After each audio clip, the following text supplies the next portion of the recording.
Subscribe to our YouTube channel and press the bell icon to get the latest updates. Good afternoon, everyone.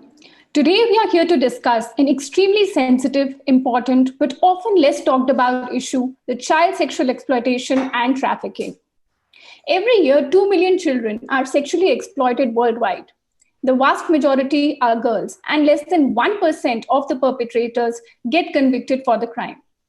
Data with the NCRB, that is the National Crime Records Bureau, also shows that crime against children increased by 4.5% in 2019 when compared to 2018. As many as 148,185 crimes against children were reported in 2019 in the country, and in this, 31.2% of cases were that of child sexual abuse. What are these crimes and why are they on the rise? Where are we really lacking? Is it our society or an inadequate legal system? Or is it just lack of awareness? To help initiate this discussion, we have with us Free a Girl, an organization fighting against commercial sexual exploitation of children with the focus of creating awareness about the problem of child prostitution and the impunity of the offenders. The organization till now has helped liberate almost 5,000 girls from brothels, as well as supported their rehabilitation. As part of their incredible work, Free a Girl launched School for Justice in India in 2017. This program aims to educate the child survivors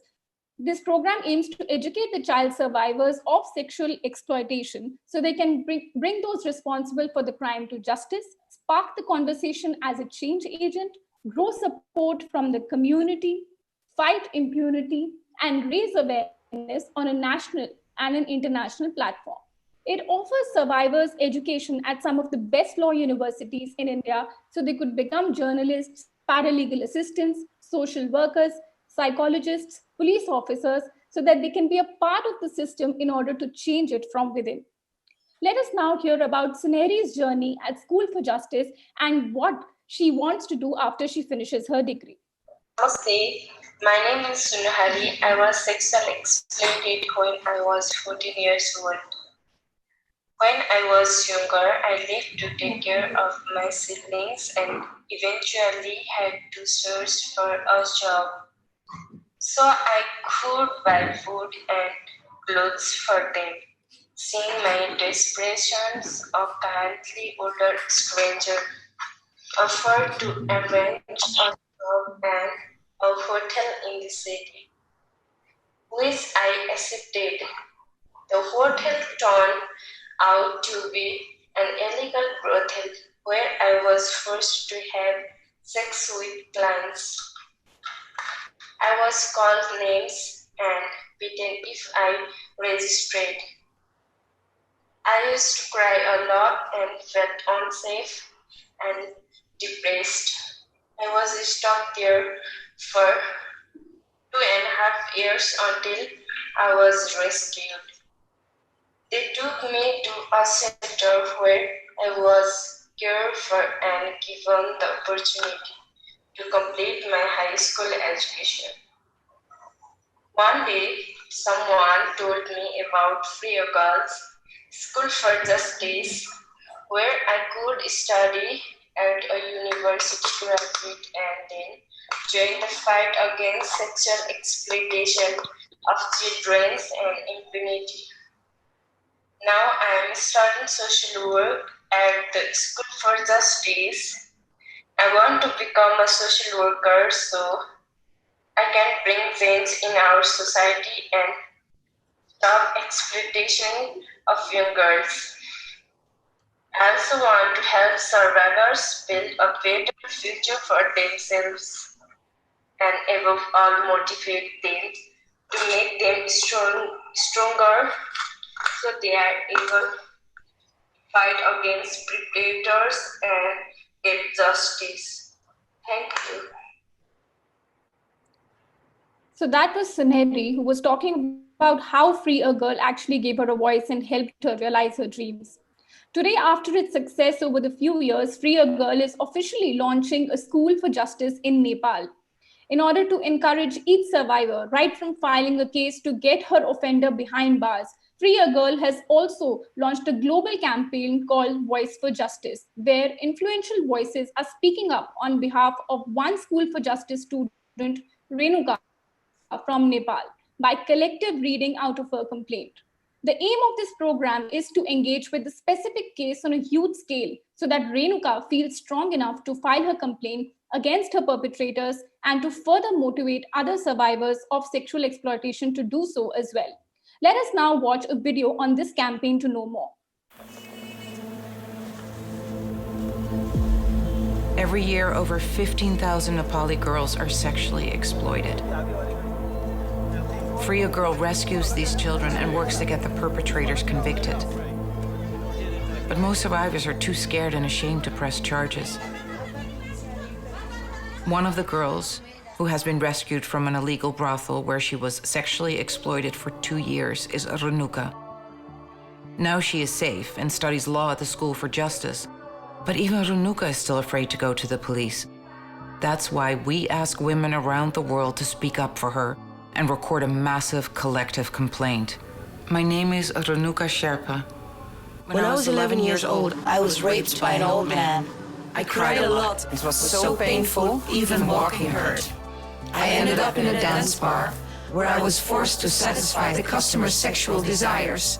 After 2 years, I was rescued. At last, I was safe. But I still felt deeply ashamed.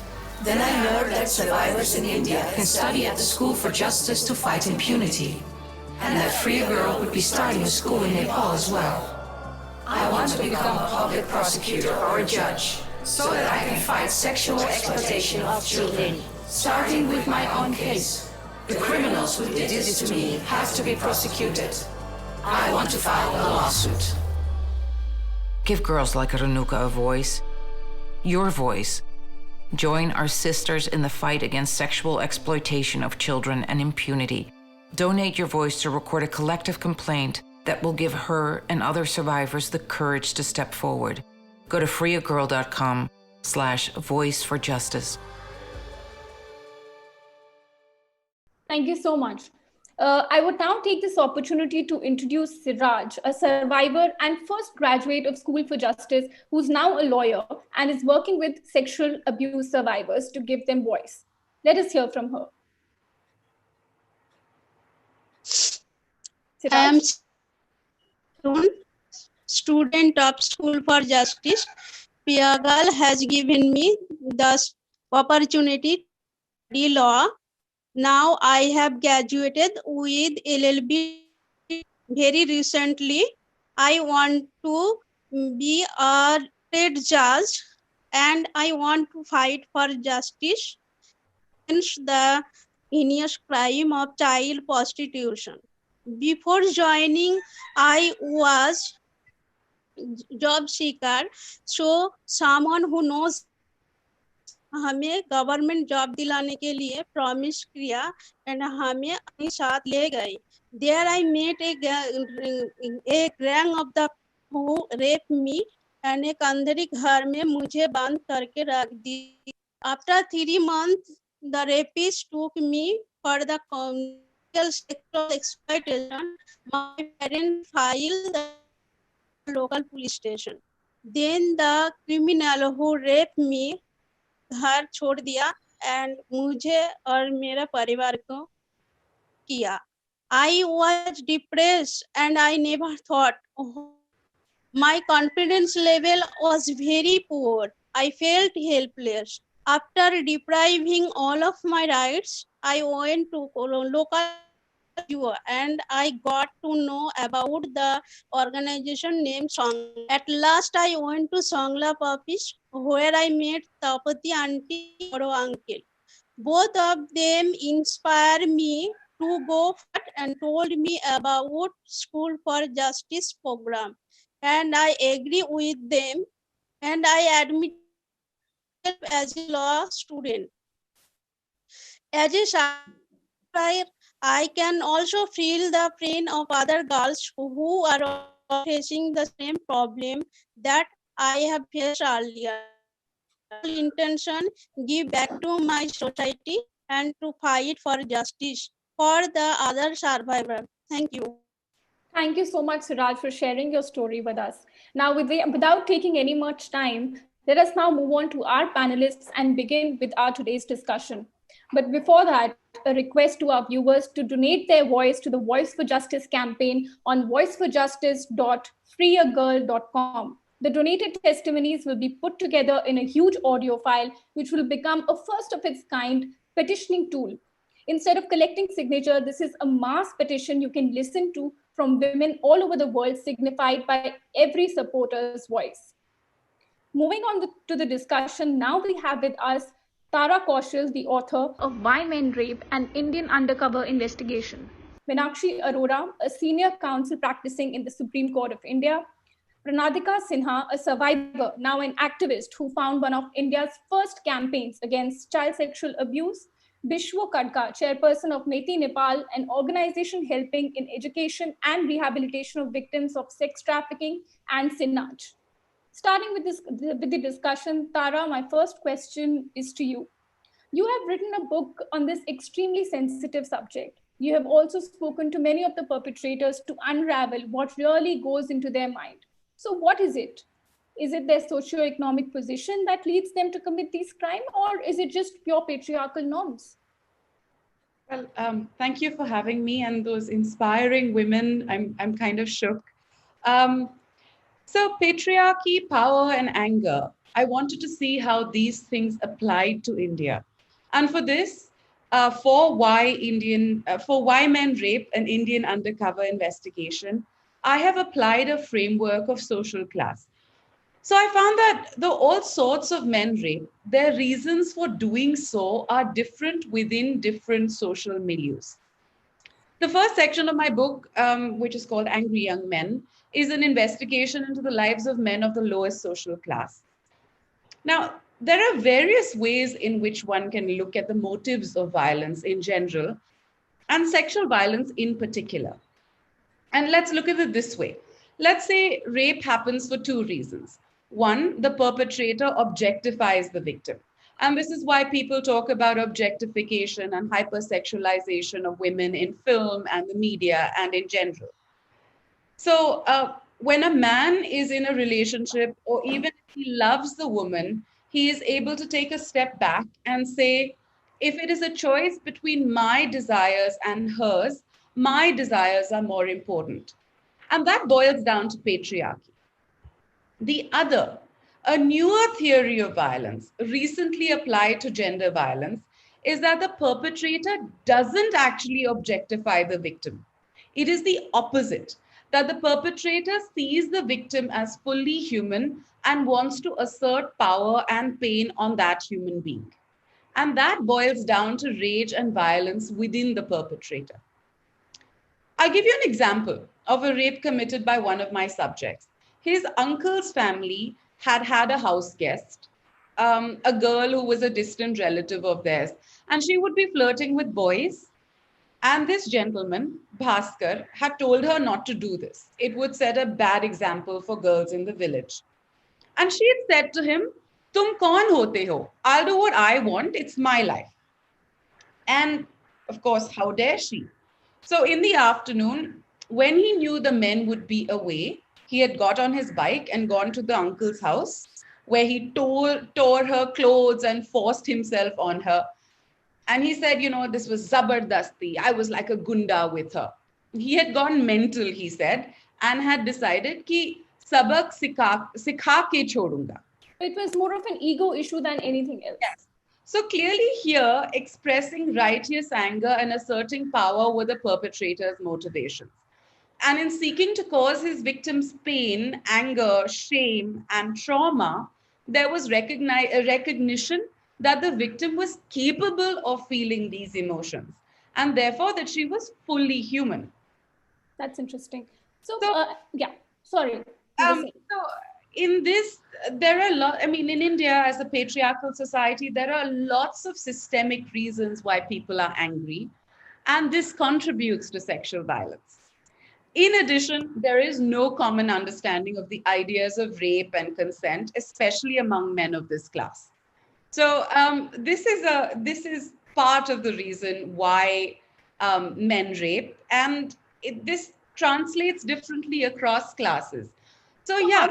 how much role does a society really play in this when we normalize stalking, when we normalize, going behind a woman and saying that a yes lies in her no? How much do you believe that? Oh, absolutely. Of course, there's no two ways about it. Patriarchal norms come from religion and society and culture and are then memorialized in Bollywood. So, with serving old poisons in new bottles, from Nana karte pyar tum hi se kar baithe Right. to हाँ कर या ना कर तू है मेरी कभी तू है मेरी किरण to Kabir Singh. Right. So this is a traditional thing. Now, if you look at the Faridabad rape case, the Faridabad murder case, Yeah. this man thought it was perfectly acceptable to murder a girl because she had rejected his advances. And, interestingly, the panchayat had let him off a few years ago. Her parents had removed the complaint that they had filed 2 years ago for fear of sullying her reputation. So, certainly, society can and must be blamed for perpetuating these norms. And if you look at it, rape by coercion and pressure is no more than a sexual extension of the romantic idea from traditional sexual scripts of a woman playing hard to get. But Tara, from the limited knowledge that I have gathered covering rape cases, because I cover crime and I have traveled extensively covering these cases, is that the perpetrators are often unmindful of this being a crime. Like you said that, in most cases, it's a matter of ego or, exercising their strength. So do these men really understand, since you've spoken to so many of them, do these men really understand what rape is and that they're committing a crime? Do they have that fear of getting caught or something that can take them to the gallows? Not at all. And I think one of the most surprising things I found during my research is the wildly disparate understanding of what is rape and consent.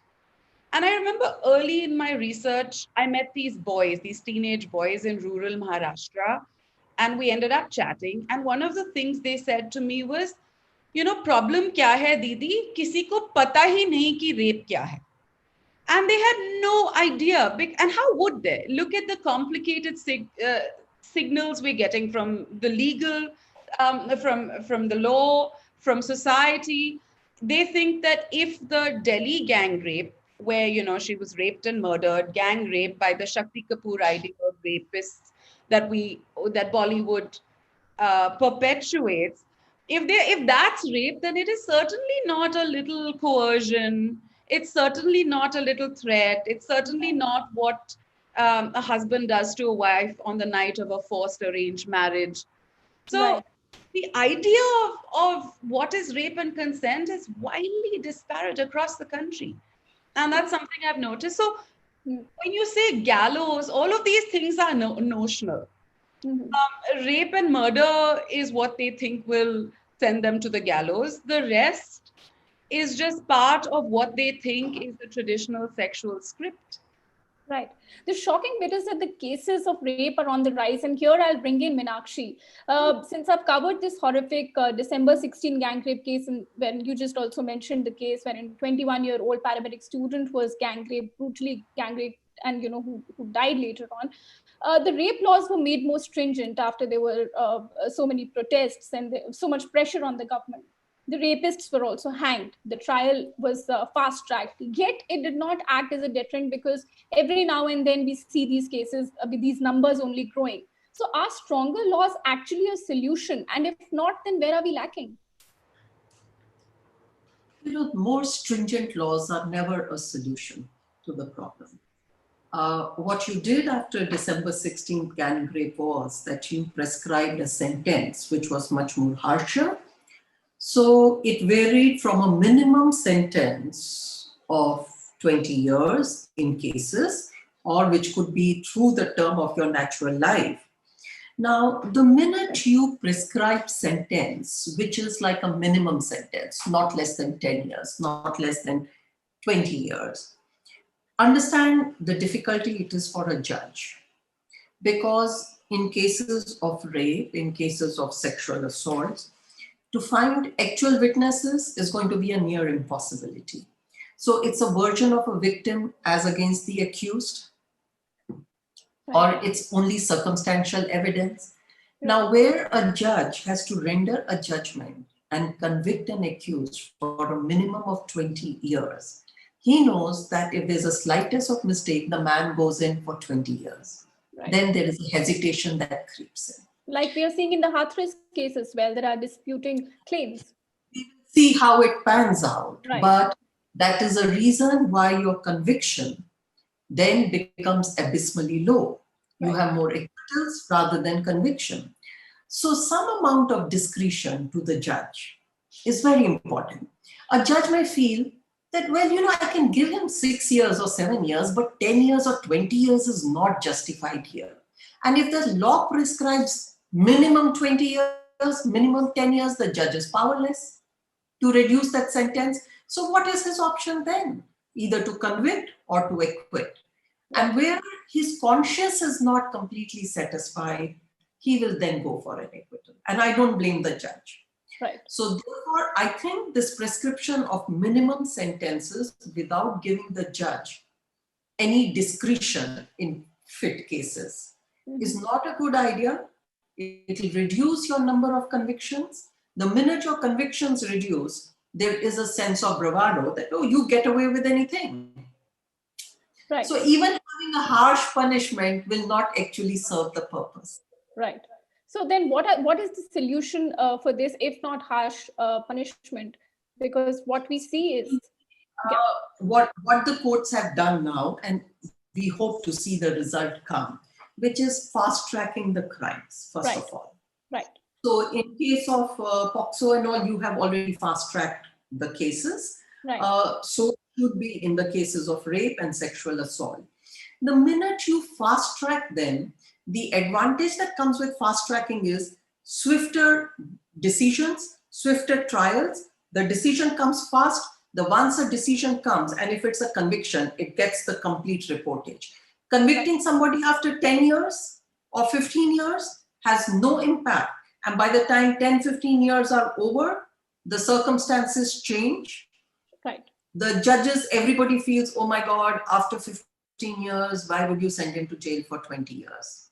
Right. So if a man who was 20 when he committed the act comes before you at the age of 40 or 35 and says, I have now family, I have wife, I have children, I have old parents. So, you take on the sympathy of the court.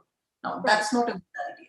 I think what you have to work on is swifter, faster justice. So your evidence comes forward swifter. Evidence is not lost in that long, protracted course of trial. Right. And you go for swifter convictions. Having said that, I would always say, give that judge the little discretion or the leeway so that he can decide the sentencing as per his conscience. It's not right. always... And actually, Right. Please go. Yeah, so I was saying that evidence plays a very crucial part in any of these cases, whether it's a case of sexual exploitation or any other crime, as a matter of fact. So especially in these cases of sexual exploitation, rape, can the Supreme Court, along with the higher courts, initiate a comprehensive program to sensitize, say, people on the grassroots level, or say monitor and speed up investigation in these matters? Because from what we have seen on the ground is that the investigation is not something that is done properly by the police. Now, police is like a first respondent. Trial will begin later. Unless there is evidence, unless the investigation is robust, even the judge per se will not be able to give a fair judgment. So can they be this could be a solution, probably, that a higher court could make some say any program of sorts that could, a committee of sorts that could monitor these things? We have done a little. Maybe it's not enough yet, but we definitely have done some work on that. For example, in case of child sexual abuse, and I was a part of that whole thing, investigating officer in matters of sexual abuse. Once you kind of at least streamline the procedures for investigation, it will make a lot of difference. And there, the IO will not have any discretion, in cases to leave out some and to do the others. There is a immense need to train them to pull them up onto the task if they fail to carry out the investigation properly. Merely the courts making observation that the investigating officer has not done enough does not serve, because, if he wants to destroy a matter, he's already destroyed. The accused has got away. And later comments which come after 10 years, 15 years are quite meaningless. The man may have retired and gone, and it hardly matters to him. Right. Absolutely. So investigation, then stringent action by the department where the investigation fails is very, very important to keep your IOs on track. Right. I'm not saying all, many of them do an excellent job, but you have an odd fish everywhere, and just like anywhere else. But unfortunately, police gets a lot more flack for it. Right. Then you come down to the second thing about a trial. Now, so far as the trial is concerned, the Supreme Court has given, and even the high courts have given very good pronouncements. The process of the trials has changed a lot from what it was about 15 years ago, where a woman felt that when she went to a court for a trial, she was raped once again, and this time in public, with the kind of questions that were put to her in the course of that particular rape trial.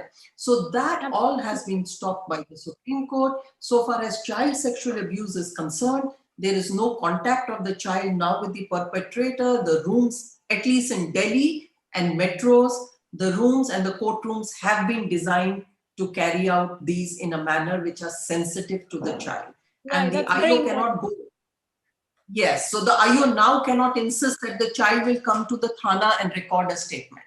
The IO can go to the house of the child, maybe in the school, maybe in a playground, wherever the child is most comfortable, remembering the fact that the entire process is only to elicit the truth and nothing else. So therefore, in the best circumstance. Now, the last one is sensitization. I'm saying this here, I've said it in the past. You may have judgments, you will have reportings, people forget. Today, you may have a sensational matter.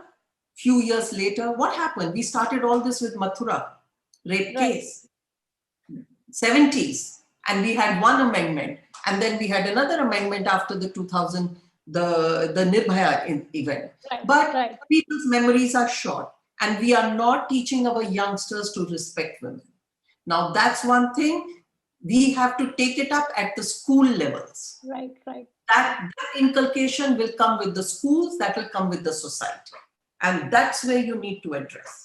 And actually, talking of sensitization, I'll come back to you with another question, but let's bring in Pranaadhika here. Pranaadhika, talking of child sexual abuse, we have seen that in many cases, the child is not even able to comprehend that it was an abuse.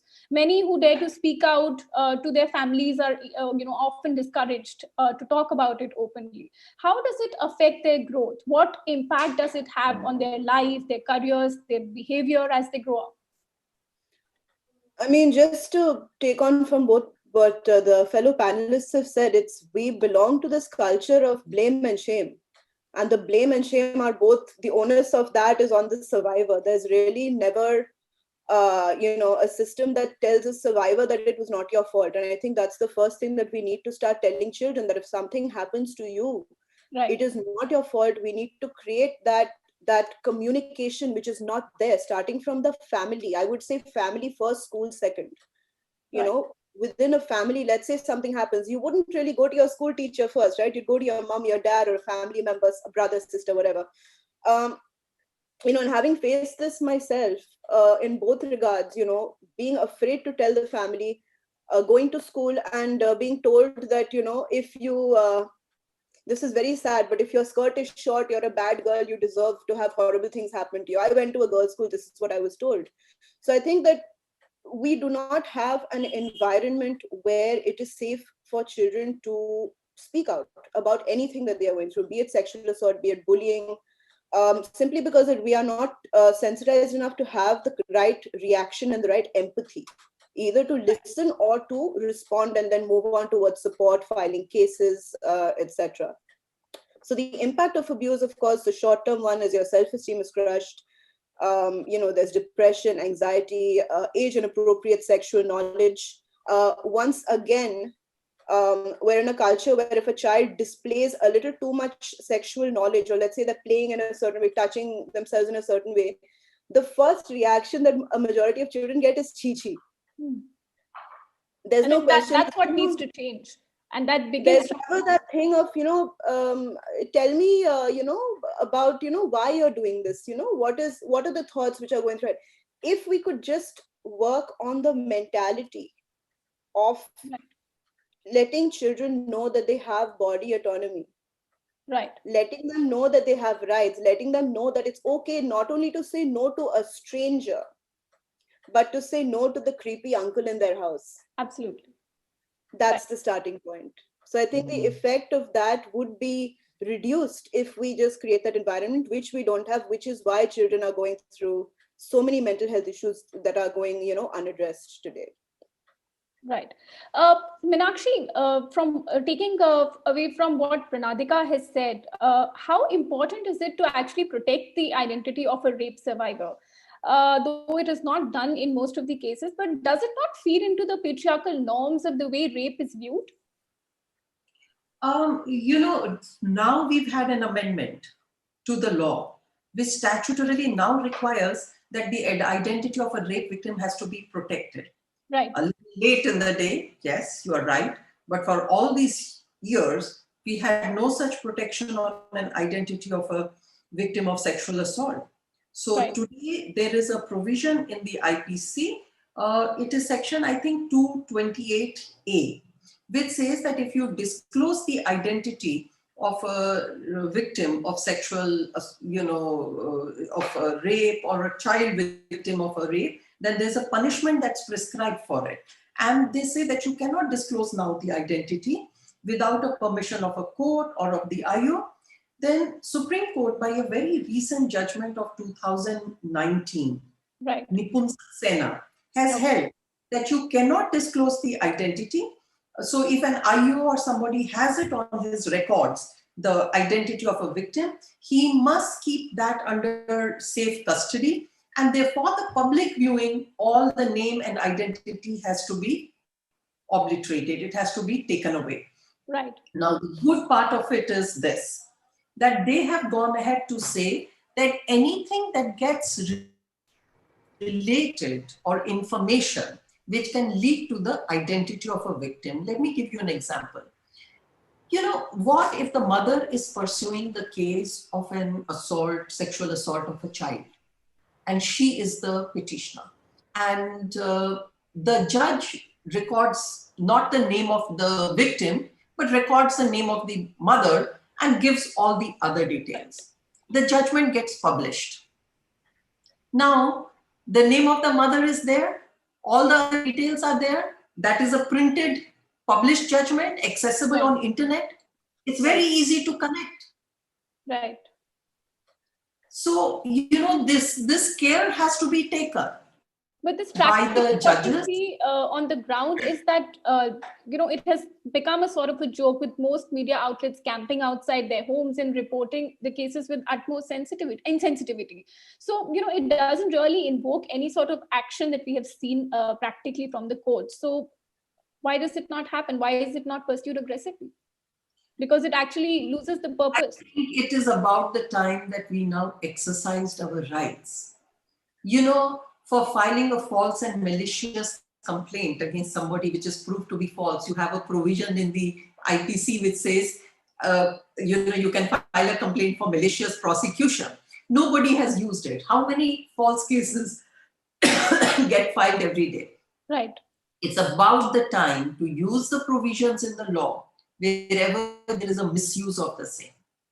Right. Then the law gives you the protection now of not a disclosure. And if the media chooses not to respect the law, then it is time to take the media up for it. And in fact, media is facing a huge amount of flack in the Rajput case, where they went against, they virtually did a parallel trial. Now that's another very long topic, and I don't think we are on that debate today, because if we get to that, that's another area altogether. There is almost a virtual trial by the media, independent of what the courts do, and they have no respect whatsoever for the procedural system. Right. Since we are talking about this commercial sexual exploitation and trafficking, it also is very relevant to bring in Nepal here. In fact, the rates of reporting, taking to trial and prosecution of sexual exploitation of children are extremely low in both India and Nepal. In fact, the police in Nepal have only been recording child sexual abuse cases since 2019, which is quite recent. And for human trafficking in general, Nepal conducted 258 investigations in 2018 and 90s, according to the figures that we have. Another set of figures says that it initiated prosecution in 407 cases and convicted 231 traffickers in just 110 cases. It acquitted 243 suspects in 125 cases. Now, this is considered to be a dramatic underrepresentation. And here I will bring in Mr. Bishwo. So my question to you is that despite Nepal passing the Human Trafficking and Transportation Control Act in 2007, there is a spike in trafficking from Nepal in form of labor, for marriage, organ trade. What are the reasons for this? I mean, is it poor implementation of the anti-trafficking laws, poor policing?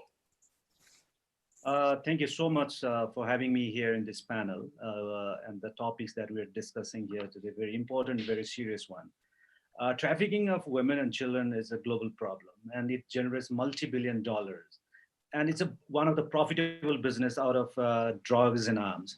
And it is believed that this crime, trafficking, will be the #1 business, profitable business after drugs and crime in the coming years, because there's a no investment, and you can lure people into different sort of forms and give them a different kind of thing, so that you can traffic people in different ways. As we discussed earlier, one of the panelists earlier said that having a stringent laws and act in place, policies in place, doesn't mean that we can stop any sort of crime here. So there needs to be so many other cross-cutting issues that needs to be addressed: education, empowerment, patriarchal thinking.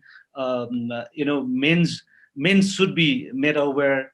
How many men are aware about this matter, that they should respect women? So right.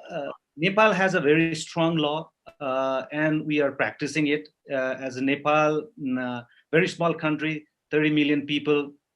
And Maiti Nepal, since 1993, which established to fight against human trafficking, works in awareness, advocacy, prosecution, prevention, rehabilitation, rescue, repatriation, and income generation and restoration of the trafficking survivors in the society. Mm-hmm. So it is a package that we all need. They all need to work together. One just cannot do one thing and try to see the problem solved. So I think all these segments of the society has to be equally active in protecting women and girls. Looking at our Anti-Trafficking Control Act, now Maiti Nepal alone, in its 27 years time, we have prosecuted more than 1,600 traffickers, but the trafficking is still going on. Right. Trafficking is changing its dimension, changing its new forms. And it used to be a trafficking, used to be commercial sexual exploitation in earlier days. Now it turns into organ trafficking, skin grafting, camel jockey and surrogacy, and so many others. Girls are in a massage parlor. Right. So brothel-based trafficking and commercial sexual exploitation has now changed into different setup.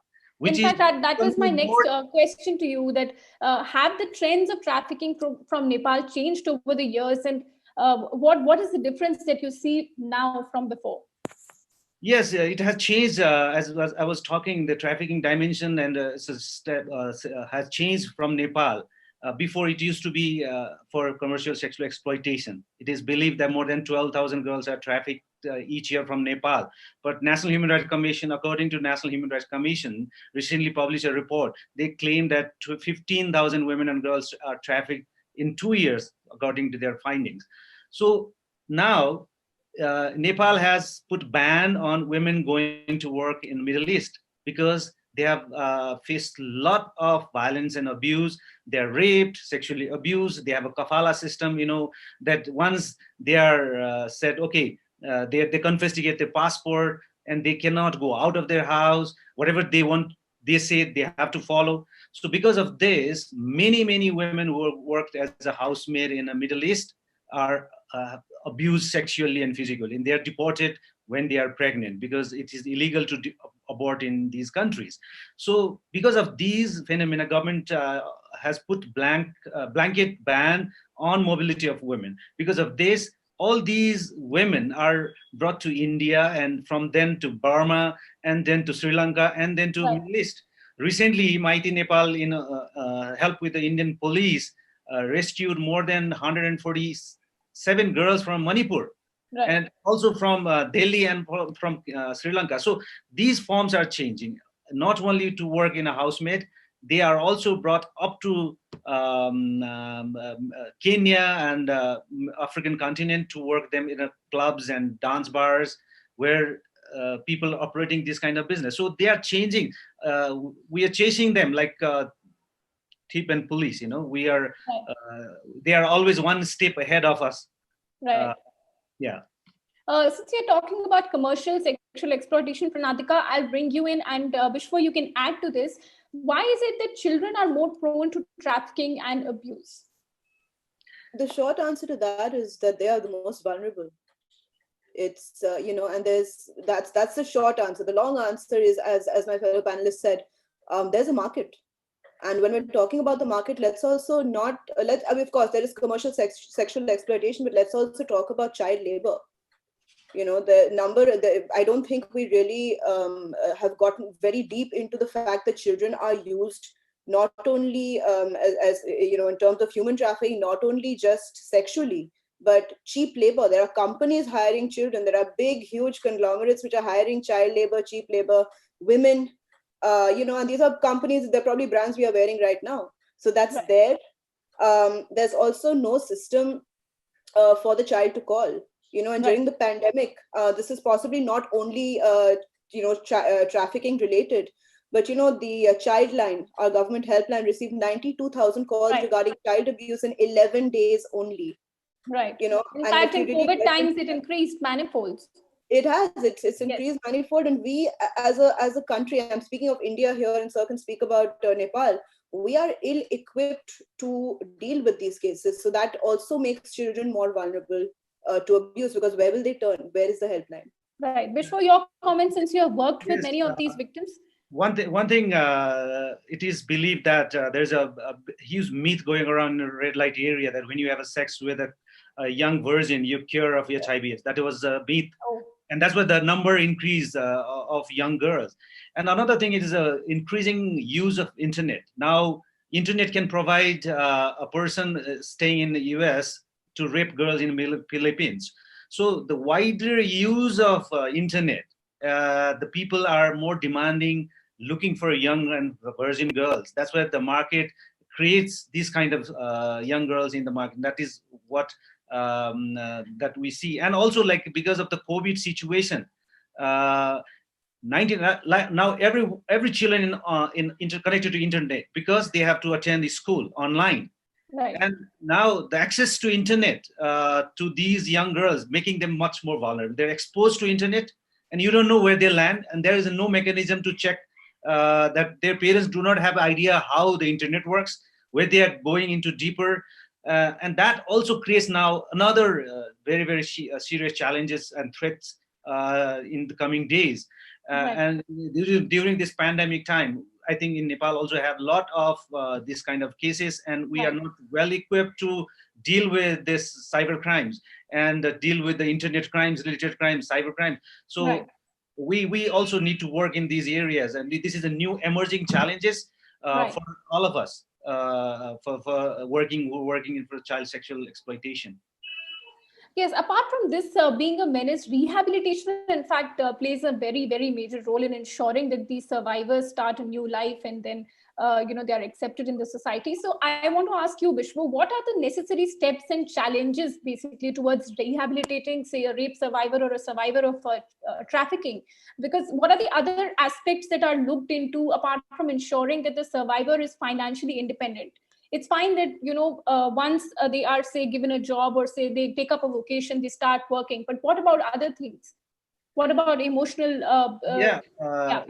This is it looks like a very, very simple topics, and in a word you can explain. It's much more complex than it looks like. But when you need to talk and understand trafficking survivors, the first and foremost is I think Meenakshi understands the part of the mental health issues here, the trauma they go through, and this is a lifelong that kind of problem they go through, the trauma that hit them, whatever they want to do.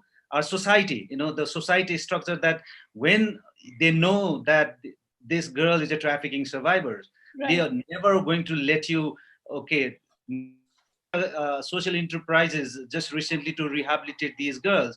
And when we openly said this is an enterprises that run by the girls and for the girls, and customers, they come and they, oh, are you trafficked? Or they do themselves talk side to each other, humiliating them. So this understanding and respecting these things are very, very challenging. So rehabilitation for the survivors of trafficking is the one most serious barriers is the mental health. That takes a long time to overcome, and where if you have a society which supports you, then maybe it takes I think she go forward and take a rehabilitation process. And I think we are far from there. So this next question I'll throw to, in fact, all the panelists. Pranaadhika, you can come in. Are we as a state doing enough to ensure that rehabilitation of the sexual abuse survivors or trafficking survivors, be it in case of child sexual abuse or otherwise? And if not, then where do we lack? What needs to be done? Tell me so.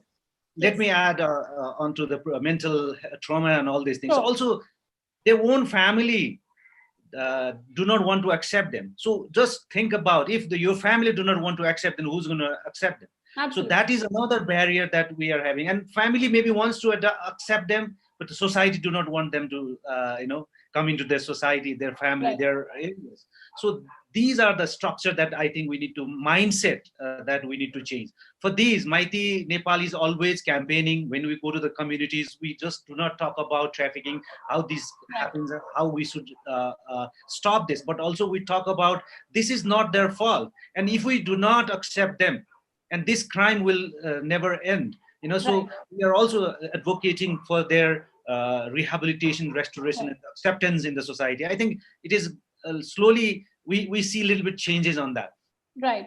So by making them financially independent is just the first step towards a larger goal, and it's a process, as you said. And we have seen these girls, when these girls are engaged in economic activities, they get good jobs, and families slowly, or society slowly accept. They always, we talk about, oh, money is nothing, but sometimes people consider money is everything. And when he earns a lot of money, good job, they don't talk about her past, and they accept. That is what we have experienced very much. Right. So, Pranaadhika, going back to that question, are we as a state doing enough to ensure rehabilitation of these survivors? Am I going to be, I don't know if I'm going to be trolled for saying this, but I think we've gone very backwards when it comes to dealing with any kind of sexual abuse related awareness in India. I don't think I'm going to go into too many details because, like I said, I would like to live my life. Right. But the truth is that we need mandatory personal safety education. We need it not only in schools, colleges, we need it in workplaces.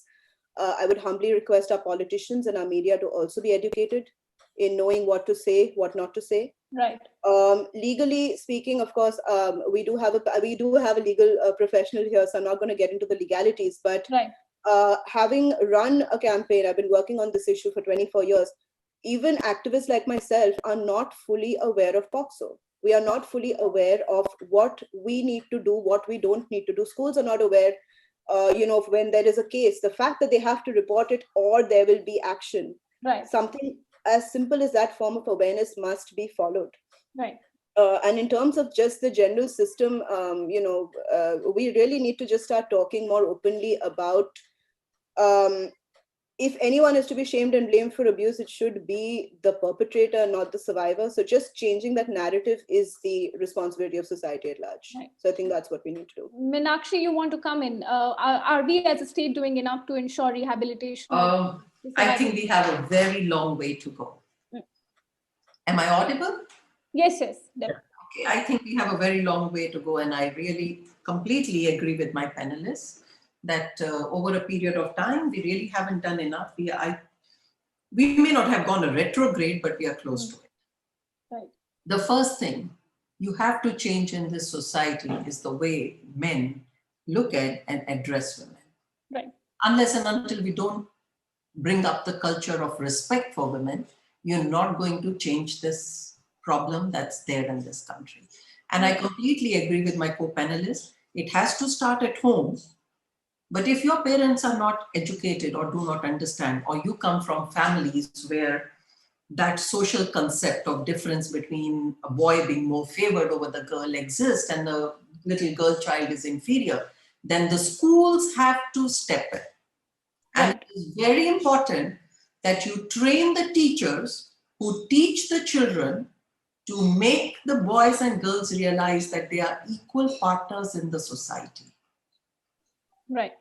That's only way you will generate mutual respect. And once you generate that respect and consciousness to respect women, probably you would not have the issues as much as you do. But when we talk about rehabilitation, Meenakshi, what is the state's role in that, in terms of, say, devising a policy or, say, doing something to ensure that the rehabilitation is carried out properly? Yeah, unfortunately, as of today, the rehabilitation happens only, and it's actually a lip service. It's not even a rehabilitation. It's when you pass a judgment, you give a fine to the victim, or you do something. I remember many years ago, I was doing a case which came, I think, out of West Bengal, where this lady who had come from outside the country had been raped, and the court gave and this is many years ago, a compensation of 10 lakhs. So at that time, 10 lakhs was a very large amount. Mm-hmm. It is, number one, it's tokenism, what the courts pass. It's no rehabilitation. Number two, there has to be a proper policy or a code. Right. See, I tell you, you don't even have rape crisis center. Right. To deal with women who face a situation of rape, to be able to prepare them even for their statement to the police, which has to be recorded, their presence in the court and what is going to happen, that their reactions to the incident, how they are going to react to it in future, etc., to overcome the trauma. So right.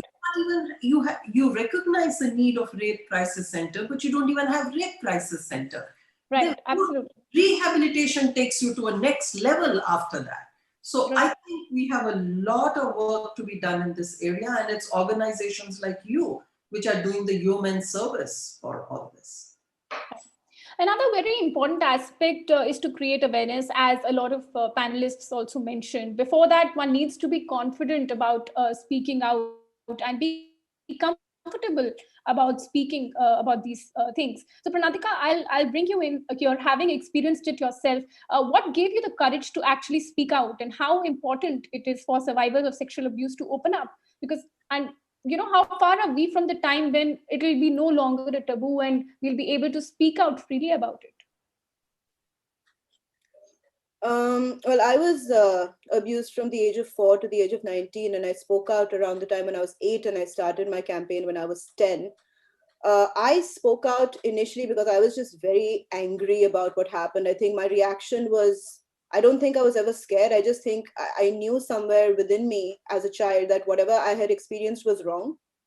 And later when I grew up and I learned a little bit more about social development, etc., I realized that I could only speak out because I had the privilege. Right. So I would like to bring that in here, is that even when we keep telling people, survivors especially of any kind of assault, speak out, I would humbly request people to be a little mindful of saying that, because the repercussions of speaking out are entirely dependent on your privilege. Right. Me as an urban female with an IAS officer father with access to everything, I am protected, I'm insulated, and the repercussions are much less. But if somebody with less privilege does just wants to speak out because they feel that's going to help them heal, and then they suffer even more because as I think you mentioned, some families are not open to this. So it will worsen a situation. So my message to survivors is please you don't owe anybody the sharing of your traumatic experience. Absolutely. What the system owes you is healing. What the system owes you is justice. So it's the other way around. So yes, it's important to speak out, but it's more important to heal, and it's important for us to actually develop a system where survivors can speak out in future. Right. But of course, always be aware of the repercussions. Right. Meenakshi, I'll bring you in here. So in a country where rapes of minors are being reported, say, every hour, that's according to the figures that we have, many within families, most within families, in fact. So how far are we actually in sensitizing our men to this crime? Very, if we are reporting that many numbers of child sexual abuse, children being raped, then we are very, very far away from that sensitization point, because irrespective of the fact that our media reports it continuously, apparently it's not making a dent. So we have made the laws stringent, no doubt. We are trying to put the fear in the perpetrators that if you commit that act, your sentence would be minimum 20 years or your entire life in jail, etc. Right. Has it had a deterrent effect? No, not really, because the numbers haven't come down. Maybe the numbers, I do not know if the numbers have come down, or maybe the reporting is more as compared to the past, because people previously wouldn't speak about them, and maybe they speak about them more openly, so maybe you have more. But the fact remains that the numbers are still very high. So the respect for children in that sense, or protection of their childhood, is not there. Now, that is another level altogether, and I will repeat myself by saying, please speed your trials, fast track them. Do a quick action on convictions. And please, once you convict, do not hesitate to send these perpetrators for the sentence that they deserve. You have to send a message. And I have myself said the judges are hesitant because the sentences are stringent. But somewhere down, the society has to take it on itself to improve the cause, the change. Pranaadhika, I'm very interested in what you are saying. And there's a book that I read a long time back, and I think it's important that we share it with the people. As a part of a process of sexual assault, you go through 4 stages of healing. And you do not have rape crisis centers. You do not have counselors. Nobody teaches children or women about it. The very first stage is that of a denial. You don't want to say it's happened at all. So that's a stage of a denial. When you get over the stage of denial, you do have a stage of anger. Why me? Why me? And within that, you go through the sense of fear, because anything that you see, you may think it can be reflective of something that can happen to you again. It is on the 3rd stage that you feel the need to talk. And it's very important for people to understand. And when you say talk, is to hear them, and hear them with the sensitivity that they need, and not that of a denial. Why did you go there at night? Exactly. Why were you not at home at night? They are victims. They are not the perpetrators. So the part of that society, which at the same time which reports a rape, writes that a woman was out at this time, or she was doing this, or she went with those people in the car. That narrative has to change, completely change. Exactly. And the last part of that healing comes when a woman is able to talk about it without feeling that fear, without feeling the need to cry, and she's able to narrate her incident that happens. But you send a woman to trial at the 1st or the 2nd stage. Is she ready to stand in the courtroom and give her narrative in a courtroom? She is not. So unless and until you do not prepare her for that, do not have counselors, do not have rape crisis centers, do not have trained investigating officers to guide her on that, you're not going to reach a point where a woman would be in a position to give that evidence with clarity, and consequently, you're not going to have as many convictions. Because the only job of the defense is to punch holes in her narrative. So I just thought that while Ananya, absolutely. I would just I really yes. Mr. Bishwo, you want to say something? Yeah, I would just like to add on this. During this lockdown period, we have received more than 20-25 rape survivors in our shelters. Because when they report, they don't have any protection mechanism. As Pranaadhika mentioned and our co-panelists mentioned, what kind of protection mechanism do we have for them that they come out and speak? If they speak, they are more exposed to more vulnerable situation, and that's why they don't want to speak. And when they come out, they seek something or somewhere they are protected. Then only they can come and go and give the statement in the court. So 25 girls, they are protected in Maiti, and they counselor help them to minimize their stress. Lawyers, they start talking to understand how she's going to face the court. So these kind of processes and protection mechanism, if we have in place, I think everyone will come up and speak out, and then go to the court against these perpetrators. I think this is where in Nepal now we have 3 tiers of government, recently restructured after the Republic. So we are working closely with these government agencies to understand the seriousness of this matter, and also recent cases that Panchayat try to resolve these cases within their community, and police intervene, and that now we have a new law ordinance passed by the government that anyone involved in these such cases are prosecuted. So now there are many people who involved in this solving this within the community are now in jail. So these kind of protection mechanism, if we can show it to the public and make their confident, okay, if someone is there, you go to the police, government, or whoever is there for me to protect. So I think we need to work closely with the government and make them understand that this is the need of the day. I think then we can protect the vulnerable children. Right. So Tara, I'll bring you in, since you have worked from the other end, you have interacted with them in great detail. How far are we from actually sensitizing our men to this crime? Oh, very, very far away. And honestly, I appreciate the law and order approach that a lot of my fellow panelists have. But I really think that the solution lies in society and culture and in prevention. So we need to teach our men and boys to be much better than they are. Sure, we need survivors to know that there's a government mechanism and machinery that backs them. But before that, we need to work on understanding why men do this at all. Why men are inclined towards raping little girls who are clearly trafficked, why they're inclined towards rape in general.